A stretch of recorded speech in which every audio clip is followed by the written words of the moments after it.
Hello and welcome to a look at Jungle Hunt for the Commodore 64, a game that was originally an arcade by Taito and was converted, released, and all that stuff by Atari. The arcade original, I should say, was from 1982, and the Commodore 64 version is from 1983. I wouldn't call it plot, but objective of Jungle Hunt is that this jungle princess has been captured by some cannibals who wants to give her or teach her a whole new meaning of the word steamy romance by inviting her to a dinner in which she is the main course. Of course, we can't have that kind of naughtiness, so this Dr. Livingstone Indiana Jones love child decides to navigate the jungle in order to try and rescue the jungle princess. In order to do so, he has to navigate 4 different stages, each featuring a certain challenge. And of course, as you can see here on the first level, we are jumping from rope to rope, and then we jump into the water and have to swim to the other side while avoiding alligators and some air bubble fluff things, whatever. They don't actually do any harm to you, but they prevent you from moving while you're being trapped by them.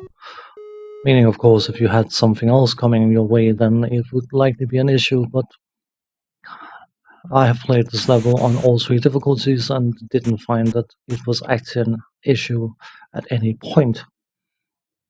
You have a breath meter you have to be careful of and don't hit stuff. That's basically it for this level.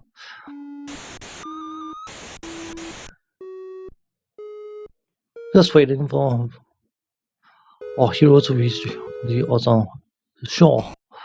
Now we run uphill and we have to jump some boulders and duck some other boulders and that kind of stuff. I'm going to screw up horribly because this is, I'd say, the most challenging of the stages, by my opinion anyway. So that gives me a bit of a chance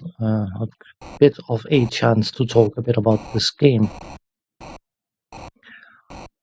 The arcade original apparently featured a very Tarzan-esque character. The original game was originally called Jungle King, actually.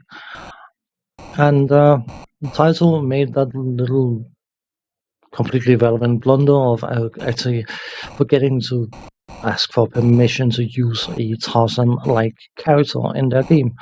And you can imagine that a lawsuit followed, and the unit was quickly retracted and modified into looking roughly the way this version's character looks. There's also a distinctive sound of a variation of the Tarzan yell, the original one from the early 30s films, whatever. But that was later replaced by musical cues instead. For the video, I'm just quickly showcasing the advanced version. You have 3 difficulties. Playing on the advanced difficulty, you have monkeys on the first stage, which of course, if you jump into them, they will knock you off the rope. The second stage is somewhat longer, and the third stage has a lot more boulders and is also somewhat longer. But the final stage we won't get to before the final part of this video. Anyway, returning to my story about the arcade. The version you're seeing a conversion of here is the version that was finally released and not having any copyright issues. Technical stuff. Graphically, remember this is a game from 1983 and the Commodore 64 was released in 1983, so it would have been a very early game. That being said, I actually think that the graphics look decent. Not amazing, not epically anything, but they actually look quite decent. The different levels are easily imaginable to be set in whatever setting they are supposed to be set in. Set in, ha ha. Um, and of course, the scrolling, which uniquely at the time at least, and I'd say not an awful lot of games are doing it, scrolling from right to left instead of from much more common left to right. Playing on easy difficulty or beginner difficulty just to showcase beating the game, I'd say. It's not that long. Concerning the graphics, everything seems to move quite smoothly. There's some background juttering and things like that, but nothing worth bothering too much about. The main character, as I was trying to indicate earlier, looks like some sort of love child between Indiana Jones and Dr. Livingstone, and yeah, very appropriate for the game. The other graphics, like alligators and that kind of stuff, is very, very basic, but you know what? It works. It works perfectly fine. And again, I like to re-emphasize that this is a game from 1983, so that being considered from a graphical point of view, I think this game is perfectly fine. The music, it's a bit coarse, perhaps, and a bit barebone, but it does what it needs to do. It's more jingles than actual music. And the sound effects, for the time, I would say, are quite decent. And again, not necessarily epically awesome in any way, shape, or form, but very appropriate for the game and very, very fitting for the game. The controls are what you would hope them to be.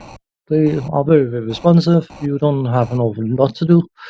On the first stage, you jump from rope to rope. On the second stage, you control your hero through the water and can hit the fire button to try and stab the alligators. On this stage, you can move forwards and backwards, which you will need to do to avoid getting hit by certain of the boulders, and then you can press fire button to jump, and press the fire button while holding up to jump higher. This is something that you can make good use of. The final stage, which you haven't seen yet, you basically have to do some jumps. So it's the same thing. Fire button will jump normally, and open fire will jump high. Now the gameplay, I don't think I need to say much about the gameplay if you've been watching the video. I'm not saying that in any way, shape, or form as an odd remark. It's just that I know a lot of people, they like having something in the background while doing something else, so they don't necessarily watch stuff. But the gameplay is very, very basic in many ways, but it is actually surprisingly enjoyable.